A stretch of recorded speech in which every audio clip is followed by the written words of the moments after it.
Disclaimer. This video uses text-to-speech software to protect my privacy due to the sensitivity of the topic. Everything else in this video is human-made. Ever since I published my trans-related videos, debate has been ongoing in the comments. I have to say YouTube has been really dysfunctional with this, as a lot of comments don't show up and I don't get notifications for new comments. I have to manually check in Comment Manager all the time. I don't know why. I tried all the settings. If I didn't reply to you, I probably just don't see your comment because of YouTube's bullshit. Anyway, I've responded to as many comments as I could, and I will address some similar topics in this video, since it acts as a part 3 to the series. This time, we will mostly be looking at Jovan Bradley. Jovan is a streamer who does live debates on various topics. I have not been able to find background on his education, so I'm not sure if he's actually educated on anything or if he's just someone who cosplays an expert like Jasper. Now, I know people have had an issue with Jasper's video, saying I was making an ad hominem at him, completely missing the intentional irony with that considering Jasper's arguments, and also the 40 minutes of actual debunking that followed the introduction, so I'm telling you now. I'm just introducing Jovan. The rest of this video is actual argumentation. Jovan debates a wide range of topics. I'm not going to go into all of them. Some of them I agree with, although I could have a nice discussion about some nuances and details to them, some I don't. Frankly, his race arguments are the most insane, but also understandable, since they are very common arguments heard from privileged, clueless Americans who have no education about the rest of the planet. It's always hilarious to see those. I showed this video to one of my friends, and he was so shocked he went off on him in the comments. I thought it was a nice mix of funny and sad, and I can just leave that on screen and move on, since these are just massive culture and education differences between America and the rest of the world. Anyway, I'll focus on 2 of his topics in this video, which are trans women are women and trans women in sports, since those weren't explored in my previous videos. Technically, affirmative care also fits this video, but I have gone over that in my other videos. You can go here to find out more. But let's start with trans women being women. So I guess first we need to define the terms. What is a woman? For most normal people, it's an adult human female. For Jovan, having a gender identity that aligns with their personal schema on whatever the sex would be. Yeah, my definition of a woman would be an adult human whose gender identity aligns with their personal schema on the female sex. So already there's a clash of definitions. So whose is correct? I guess the best way to tackle it is by addressing the reasoning for the alternative definition, which is that exceptions exist. Micah, yes. In classification, if we're talking about classification when it comes to science, what we are looking at is we're trying to fit things into categories. And what we want is to make sure that everyone every subject, like let's say we have category A and category B. Every subject in category A should share something. Every subject in category B should share something, and there should be no overlap. If you're saying it's just gamete production, you are going to have people that should fit in category A who would not be in there. For instance, tons of women, tons of females don't produce gametes, Micah. So where would they go? That is abnormal. Again, frequency doesn't matter when we're categorizing, Micah. When you're talking about traits that are necessary, necessary conditions can have 0 exceptions. So you can't say it is necessary to have still a car. Because an engine is not the necessary condition to be a car, Micah. Now exceptions don't make the rule, but if something is statistically significant for the description, it can be added. Essentially, the argument here is that there is nothing absolutely necessary for a woman to be a woman, since even things like chromosomes have exceptions, and even with something like gamete size, since we all become infertile at some point. Does the lack of gamete production not make us human anymore? The best way to illustrate the issue here is with 2 analogies. First, we have to understand why Jovan's definition is misleading. The question of what makes women women subconsciously prompts the interviewee to think of the most binary thing you can find in sex. So gametes size, chromosomes, genitals, hormones, and similar things.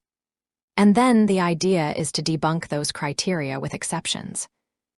But this is greatly misleading, because defining gender by chromosomes alone is not what anyone does. If I show you a picture, you don't know the person's chromosomes, gamete size, or hormones, and yet you still know it's a woman. Thus, the reductionist argument down to the most binary thing imaginable doesn't even accurately represent the conservative view. Instead, what would be more accurate is our first analogy. Imagine a fence. Every plank on this fence represents a gender difference. One plank for chromosomes, one plank for genitals, one for height, one for muscle mass, and so forth. As an example, if we take all the studies I've shown or used in my previous videos so far that found any gender differences, we would get a fence with about 400 to 500 planks. And that's basically just psychological differences. But anyway, we have our fence. All of those planks are important for the fence to stand, but none of them are crucially important for a fence to still be a fence.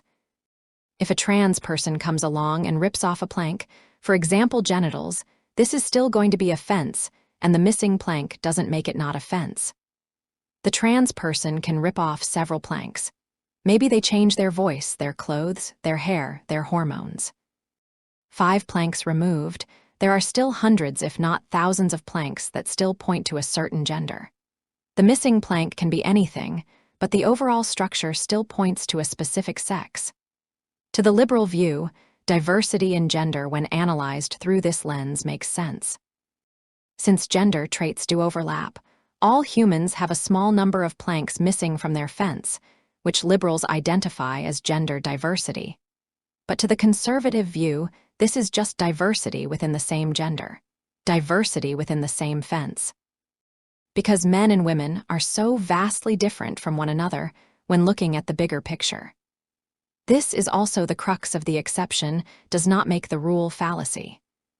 A random 1 in a million exception does not disprove rules, especially if the exceptions is statistically insignificant, unstable, and clearly identified as a genetic error. And that's how we define words. We define them in generalities like this, because otherwise we can't define anything. What do I mean by that?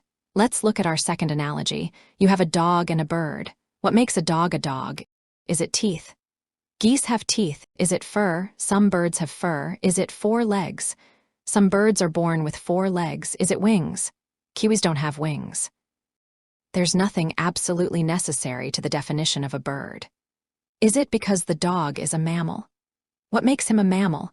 Not all mammals breastfeed, not all mammals have fur, some mammals lay eggs, not even being warm-blooded is an absolute necessity.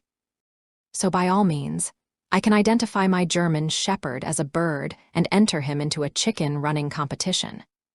Before anyone accuses me of false equivalence, I'm not saying humans are fences or that species are the same as gender. This is just a logic demonstration of a bad argumentation tactic known as weaponized ambiguity. The ambiguity of the definition does not open the floodgates for everything to be possible. Having a dog with 2 legs, a beak mouthpiece, and a few feathers in his fur doesn't make it eligible for a chicken competition, regardless of what my personal schema of a chicken would be, because we know from other markers that this is still a dog. Which brings us to sports. If the rules are no dogs, then it doesn't matter if my dog is crippled, looks like a chicken, and even runs slower than a chicken, so he has no chance of winning anyway. It's no dogs allowed, so no dogs allowed. Same in sports. If it's no men allowed, no men allowed. If all of these things were true, somehow, which they could never be, then yes, I would allow her to compete. But this Then no, analogy does not work because it's an impossibility. Stop. Doesn't matter. It's just testing Yeah. your logic. And what you just told me is all of the reasons you think trans women should be barred from competing. If a cisgender woman had those, you'd still let her compete. So the foundation you're building. You cannot. Elijah, stop. Elijah, stop. This is how we test logic. This is how logic is tested. Doesn't matter if the thing I'm talking about is real. It doesn't matter if the thing I'm talking about is whatever. That's how logic is tested, by giving you alternate hypotheticals and seeing if your logic holds up against these. If your claim and the foundation of your claim is trans women can't compete, and the reason for that claim is because of these things, like let's just say a box of 5, and it's because of these 5 things, but all of these 5 things might be found in a cisgender woman, and you say she can still compete, then all of your logic goes out the window. It's all gone. I will explain the reductio ad absurdum misuse.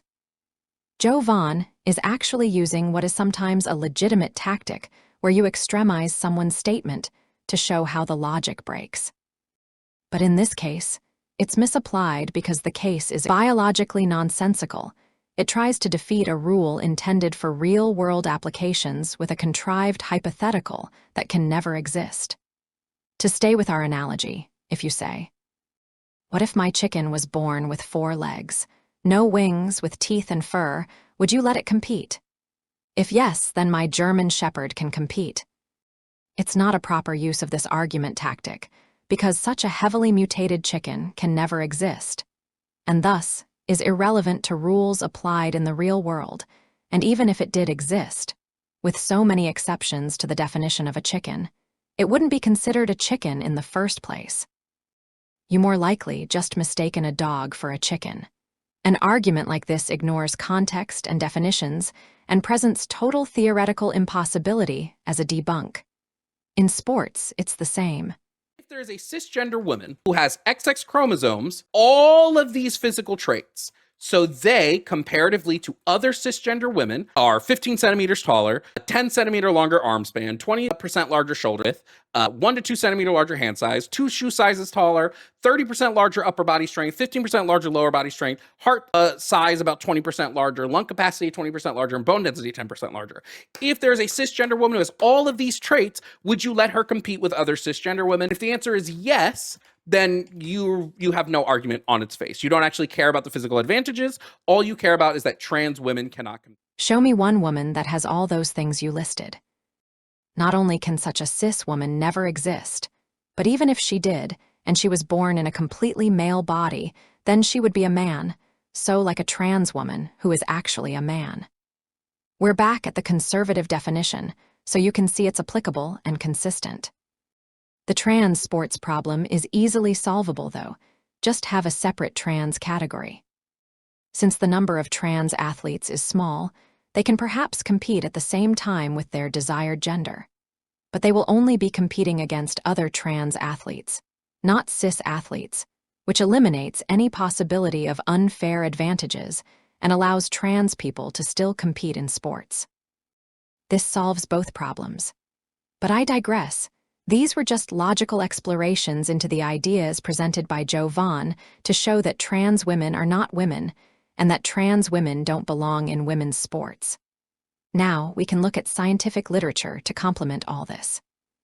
So in terms of trans athletes, there are several studies that show, even after hormone treatment, biological males still have many physical advantages over biological females. Granted, some of those studies are only after 12 months, but still, there are quite a number of papers to support this side, including studies on reasonably large sample sizes. But of course, there are also some that seem to prove the trans side, where athletic performance is comparable. However, those studies have some interesting data manipulation. Firstly, sample sizes are small. Secondly, for example in this study, they clearly observed trans women jumping higher than cis women, but they chose to report this as height jumped per unit of weight. which in this case is very relevant because the trans women were 20 kilograms heavier than the cis women, which then eradicated the difference and made it seem like the trans women wouldn't have dominated a jumping competition by default. Hormone testing is also largely irrelevant, since if someone has already developed muscle mass and the rest of their biology on testosterone, removing that testosterone doesn't instantly atrophy your muscles. You can have low testosterone, but still significantly superior muscle strength. Also, grip strength is higher in trans women even in these studies, which means advantages in sports like climbing. There are also papers that look at specific sports like fencing where trans women's advantage is very clear as well. The best piece of evidence Jovan presented to my knowledge was this meta-analysis, which also seems to be quite a widely cited source. Now already in the conclusions in the summary, it says the evidence is low certainty, but that they are confident trans women don't have any advantages. Okay, let's read the study. The first thing I notice is that they mention 50 studies were omitted for outcome, but they don't explain what this means. Did they omit the studies because they didn't have the politically correct outcome? It's not clear. But anyway, only 15 studies out of the initial batch incorporated any form of physical assessment. Now, I did something I'm sure that nobody, including Jovan and quite frankly, maybe not even the reviewers for this study did. I checked each one of the 52 sources myself, which took me a stupidly long time since I also had to learn about the relevance of most of these sports measures to properly understand what I was reading. Luckily, in the supplementary material, the study presented all studies they used, so I could actually fact-check everything. First of all, 0 of the used studies are on actual athletes, but on regular people who do varying degrees of sports. So often it's entirely possible that they are comparing couch potato trans women and gym-active cis women. This is a huge issue considering the large number of factors go into success at an elite sports level. Only 7, a minority of all studies, incorporated any kind of statistical analysis or included any other factors. Some also only recruited participants who weren't even athletes. Most studies actually did not include fitness data, and strength testing was done on far fewer participants than body composition measurements. Not to mention those weren't measured on the same individuals in any of the cases. Which means we are not actually monitoring performance changes in the same individuals, but in different groups altogether. And that's without taking into account that physical fitness is not just one variable, and many factors come in if those people were actually trained for professional sports. Baseline measurements are barely the start of the comparisons. The methodologies of these studies are also all over the place and not unified at all. The study actually acknowledges many of these limitations, but chooses to take a strong and absolute conclusive stance in the abstract anyway, which makes it greatly misleading, considering the abstract and conclusions are what most people read. Since none of the studies test actual elite-level athletes, the minor advantages trans women still show over cis women could be made much larger through actual training. This is a gross oversight of the study. I think that's enough ragging on this study, but I hope it shows just how poorly Jovan has done his research and how quickly he accepted a study without understanding it, and possibly without reading anything beyond the abstract. Trans women should not be allowed in women's sports, and the existing biological differences also partly show trans women are not women. Further on the topic of trans women not being women, another point that also came up in the comment sections of my previous videos on the trans question were brain studies. I believe this one was unfair and intentionally so, because I said in my forest video that I'm not a neuroscientist and can't comment accurately on the brain studies. And so trans activists swarmed in with brain studies. But I don't give up like that. I started reading those studies more thoroughly to understand what's going on, and luckily for me, the studies on changes in trans people's brains themselves state that transgender brains are much closer to their biological sex than the opposite sex, and that at best, trans people would have their own phenotype. And this finding is consistent in smaller and larger studies alike. Although large is a very operative word, considering these studies have 20 participants, which means risk of sample bias is high and reliability is extremely low. Further, there is, for example, no comparison with feminine men or masculine women who don't have gender dysphoria to confirm if this isn't just a temperament difference. And there are also studies that find no brain differences at all between cis and trans people. So I have no idea how people in my comments section thought this was some gotcha. I was clearly shown these just because I dared say I'm not an expert and would need a second opinion. But little did I know these people are so illiterate, I didn't even have to be an expert on brain chemistry to confirm that this argument is a load of nonsense and extremely poorly supported. And if this is the best argument you have, trans women definitely aren't women. In summary, Jovan's argument is misleading because it pushes the other person towards the all women must have X definition that they can debunk, because not every single woman has X. In reality, the conservative framework acknowledges that, for example, not all women must have XX chromosomes or become pregnant to be women. But all women must have the majority of the thousands of biological, psychological, behavioral traits that make women women. This does allow exceptions already, and this is what most people believe. You just lead them to phrase it more strictly because of your ridiculous extrapolations. Just because some homeless people sleep in a car, it doesn't turn the car into a hotel, and we aren't changing the definition of a car to contain the people who, to some degree, use their car as a house. But if a very many people would do that, then the government might start thinking about registering cars as real estate. But even in that case, it would be an exception that wouldn't change what the car actually is, only how it's used. Just like a trans woman can, to some degree, use his body as if it was female, but it doesn't change the objective, measurable reality that his body is male. Anyway, back to science. I'll present yet another case as to why Jovan's understanding of the field is very poor, and he isn't a trusted source. And I'll use this short as an example, because he uses arguments that once again coincide with my comment section. Conversion therapy is linked directly to doubling suicide attempts in the people who are forced to go through it. I have to correct people on this all the time. Conversion therapy specifically means inhumane, barbaric methods like electroshocking the patient, using physical violence, physical abuse, starvation, and similar methods. It does not include classical therapy, because if it did, every single therapy that attempts to change the status quo would be considered conversion therapy.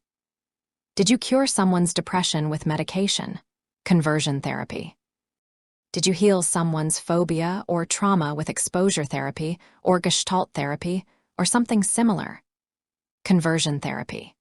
If normal therapy was included in conversion therapy and you banned conversion therapy, then we literally have nothing left.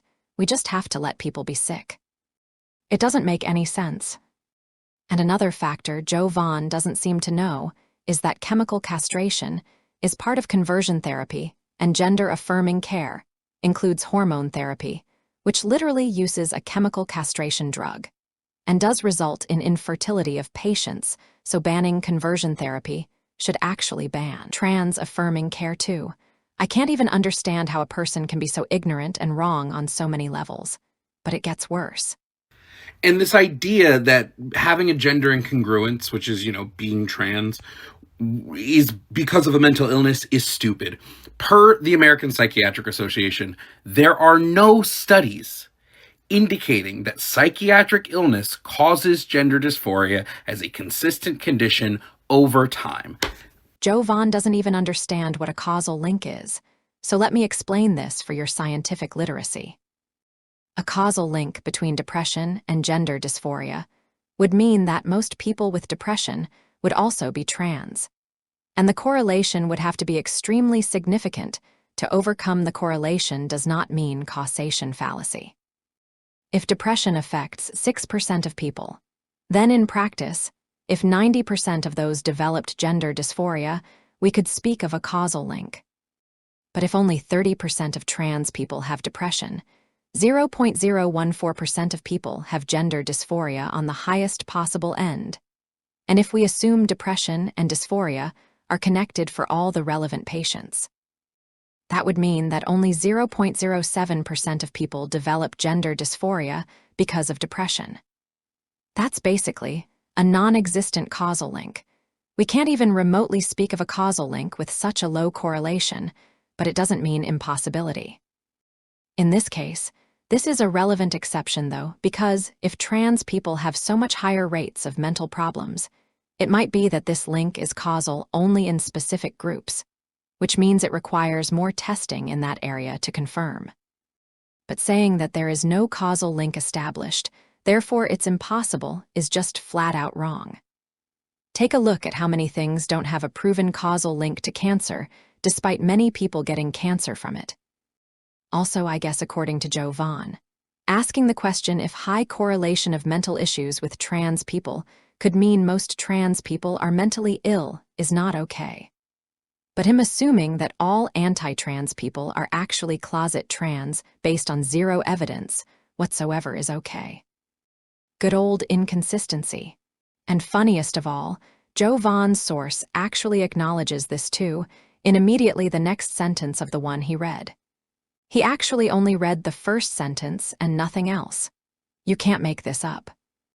Another issue with Jovan is his pronoun test. When a caller says they don't use pronouns, Jovan employs what is known as weaponized semantics. Can I get your name, age, and pronouns, please? Dom, and I am 23 years old. Did you say Tom or I do not believe in Dom? pronouns. Dom, D-O-M, like Dom Turtle. You said you're 23, and I'm sorry, say that sentence one more time. And I don't believe in pronouns. I don't believe in that. So I just Okay, born beautiful. with penis, so I'm a man. Beautiful. I totally understand that. Can you, from that, for the rest of the conversation, you don't believe in pronouns? I won't use No. pronouns for you. You won't use pronouns. And if you do use any pronouns, I'm going to buzz in to let you know that you used a pronoun. Okay? Well, I think Trump's doing an amazing job. Sorry, Dom. Whatever. Sorry, Dom. You just used a pronoun. Please don't use pronouns. You said you don't believe in them. I said Trump is doing an amazing job. No, you said buddy. I'm Where's here their to pronoun? talk. You said I'm going to talk about I'm is a pronoun. Please don't use pronouns. You said you don't believe in them. Yeah, but he is a man. He's a man. Nope, sorry. You said you do not believe in pronouns. So that was another one. No, like they, them, and all that. Like that doesn't. They, them is a pronoun as well. It's just Yeah. a mental disease. Yep. So Transgenderism is gender. I don't really care about. I don't really care about. about all of that. If you're going to say that you don't believe in pronouns and you don't use them, don't use them. Wow, how else would you describe somebody? Sorry, you said you again. Weaponized semantics is when you intentionally pretend to misunderstand someone and stall the debate on needless semantics. Both parties actually understood the whole time. Proper semantic arguments are when there is genuine ambiguity or lack of understanding, and you simply clarify terms on which you have a debate. But if you know what the other party means, intentionally derail the conversation and spend 15 minutes of a debate on a ridiculous extrapolation the person never intended. That's a bad faith argument, and in some cases could be considered a fallacy. Or at least it just makes you an asshole. This isn't a so-called logic test. Once again, Jovan does not know what he is talking about. This is common in his videos too, and for some reason he thinks it's such an own. It would be like me calling in and intentionally acting dumb and spending half the debate asking him to explain why he keeps calling me a transphobe when I'm not afraid of trans people, knowing perfectly well that transphobe is simply a general term for anti-trans people. Making a buzzer sound whenever the caller says a pronoun is a total null and void argument because it's not even remotely what the person meant, and you perfectly know that. You're debunking an argument they never made nor intended to make. Humans aren't dictionaries. We don't use precise language all the time, so we rely on context to know what people mean, especially when you're talking to regular non-academic people. weaponizing that just makes you look immature and unintelligent. If you run a channel like Jovan's, especially if you're debating people who aren't academics or experienced debaters, steelmaning should be the default, so you can reach common ground and educate or learn new perspectives. This weaponized semantics just annoys the caller into not wanting to reach common ground with you at all. It's textbook clip farming for views and absolutely zero interest in an actual debate or learning something new. Forrest does the same thing. The only point of his quote-unquote debates is to smear the caller and clip farm. Which is also why I'd never call into a show like this. It's clear Jovan and Forrest, for that matter, just want nice short clips where it looks like they quote-unquote owned a caller. Then just paste the same face on every video and get views from the drama. This type of channel is where intelligence comes to die. I could touch on gender-affirming care via conflicts of interest, or the WPATH scandal in that regard, or lawsuits that have been filed by detransitioners for hiding negative results of gender-affirming care in studies to push political agendas. But I think I've talked at length about gender-affirming care in my other videos. Basically, studies are done with only 1-year follow-up, and the rare few studies that followed up longer were on very few participants, and where most people didn't respond to calls to the study, which of course in trans activist minds can only be because they're so unbelievably happy now. A review of such short-term studies is basically worthless, but it's the only way they can get pro-trans results. Again, you can get a more detailed look into the science here.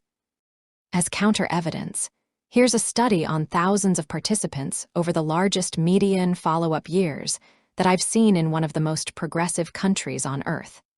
And they found mental problems only increase after gender-affirming care. Regret occurs after 7.5 years on average, not after a few months, so reviews like this are useless.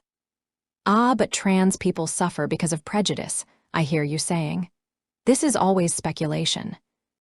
Measured reasons for detransitioning shown, for example, in the Cass review, agree with the right, not the left. The social prejudice clause is little more than a magic incantation authors use that makes their study politically correct and publishable. The author of the Finnish study I showed before is also one of the pioneers of gender-affirming care, and now actively speaks against it, by the way.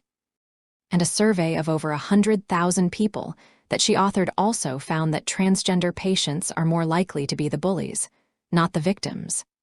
There's also the Dutch protocol that has never been replicated and has high dropout rates. Basically, stop this. Gender-affirming care is not safe. Next, sex and gender are not on a spectrum, and they're not even bimodal. They are binary. Exceptions need to be considered in context. In some cases, like in chemistry, a calibration curve can have one outlier that you neglect, so you can essentially neglect a 10% exception.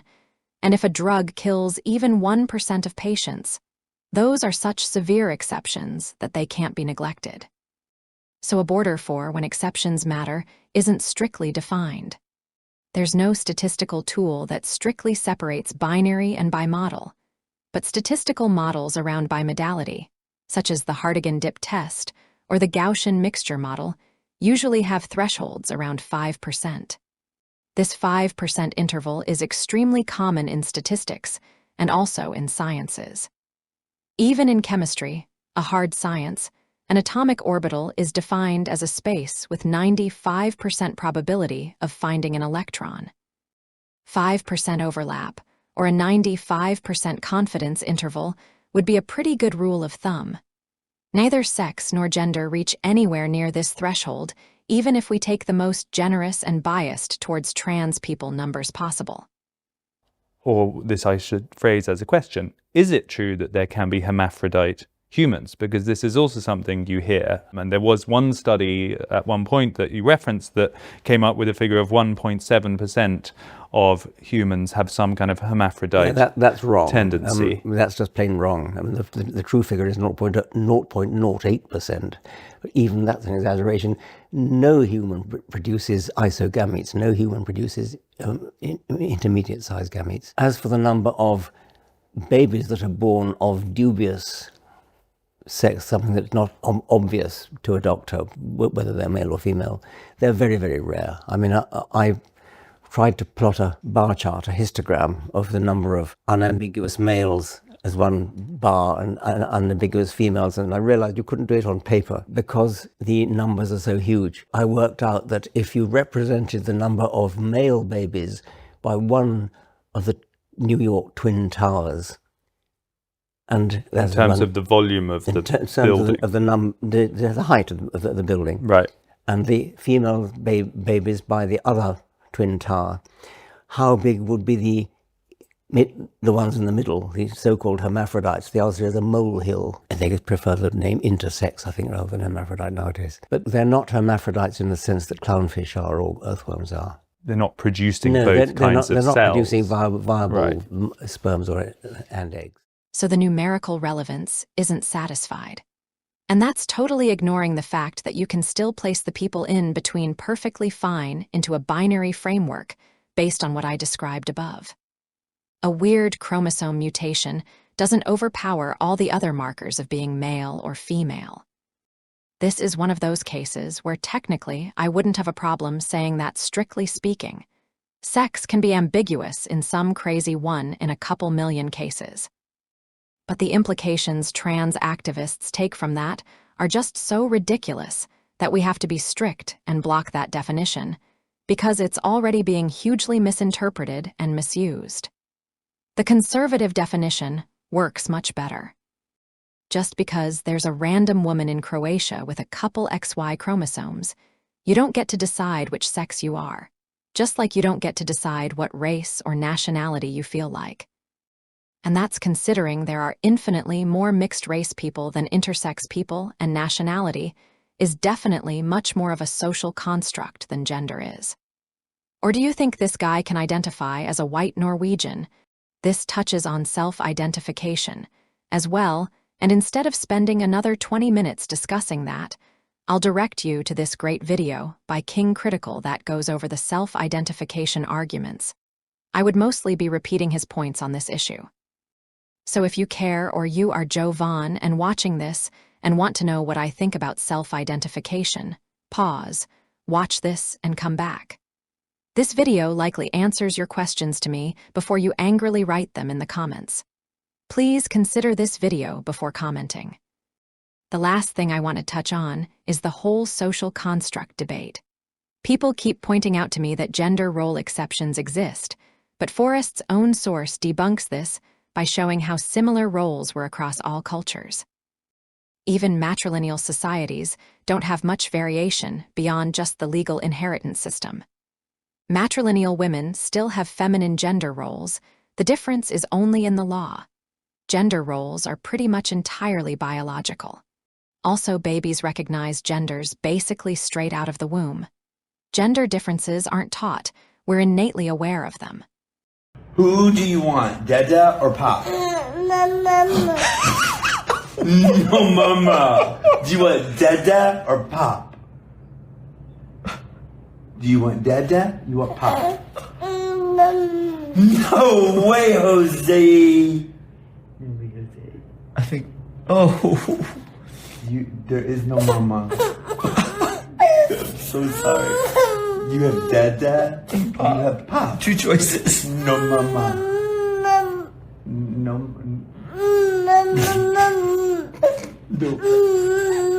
No Mama. Dada or Pop. No. Honestly, this is way too much for me. I cannot support this in any way. Children are innately aware that something's not right. Gender differences are ingrained in our biology, and no amount of progressive drag reading hours is going to change that. Stop confusing kids. The world is hard enough for them as it is. And I hate talking about this guy again, but John Money specifically tried everything in his power to socially construct a gender for David Reamer. He tried his best to have society influence David's gender identity, and he failed completely. It didn't work because society has little to no effect. But whether or not this is the same as it is for trans people cannot be concluded from this experiment for the simple reason that David Reamer was a healthy boy without gender dysphoria. You wouldn't try to talk and influence a person into developing schizophrenia. Therapy is only for curing things, and often this only goes one way. You can't induce anorexia in a person without committing serious crimes, but curing anorexia can be done more easily. Since David was alone and wasn't compared with any controls, any trans people or anything else, the conclusion that gender identity is so inert also, for trans people, cannot be made in any scientific way and is only a speculation until proven otherwise. The only thing John Money's experiment definitively proved is that you can't socially construct a gender for someone even if you make it your life's goal to do that. Which honestly to me says that the entire concept of gender is totally redundant. It's fine to have a new word that we use to describe we mean culture, customs and laws depending on sex, instead of biological functions of sex. That's merely a clarity of communication thing, and I'm fine if people want to use that. But the implications and extrapolations that trans activists make that stem from that are utterly ridiculous and aren't justified just by a word existing, and existing only in English, by the way. Even languages that supposedly have a third gender don't separate those words. Here's Indian, for example. Some languages, like Finnish, don't even have a grammatical gender. In most European languages, like for example Spanish, you would be no binario or no binaria, depending on your gender. If you wanted to incorporate American stupidity into other languages, you'd have to restructure all of grammar and how the language functions to accommodate that new option. If you want to really do that, I expect much more serious arguments than this nonsense. Anyway, the evidence for the gender ideology continues to be absurdly weak. I approach it more from the science side because the appeal to authority is an extremely common argument, and thus it also needs proper debunking. Authority is not always correct. They've promoted smoking in the past, as well as asbestos, and very recently tried to promote incest. And said authorities are only getting less reliable because the average IQ of a university student today is only 102, compared with the average a few decades ago. Fresh graduates are significantly dumber, and requirements for graduating keep getting lower. We live in idiocracy, and so it's only becoming more and more important to scrutinize and question everything rigorously. Health institutions said so is worthless if you can't explain how they got to those results and verify it yourself. I can explain why gender dysphoria is a mental illness. Can you show me which experiment proved that gender can be socially constructed? Which experiment proved that we need to separate gender and sex? David Reamer's sex and gender were the same. Which experiment proved that gender identity exists, but fat identity, species identity, race identity, or age identity don't exist? Which experiment proved that gender dysphoria isn't a mental illness? Can you explain? Or was it just something the masses forced after the issue became political?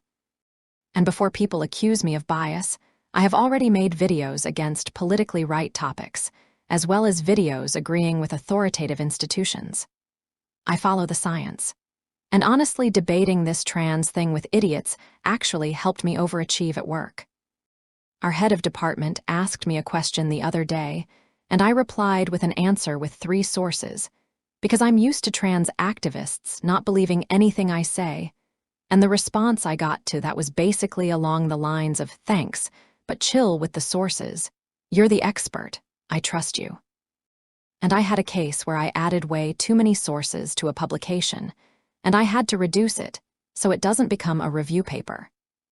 An average video on this channel uses about 3 to 4 times as many sources as an average scientific publication I make, so it's easy for me to include sources now. Thanks for that, I guess. I became even more thorough in my research. Just to really quickly address this, people said I only want to hate trans people, and I don't. I have no problem with individuals the same way I don't hate my religious grandma, but I can hate organized religion. Those aren't the same thing.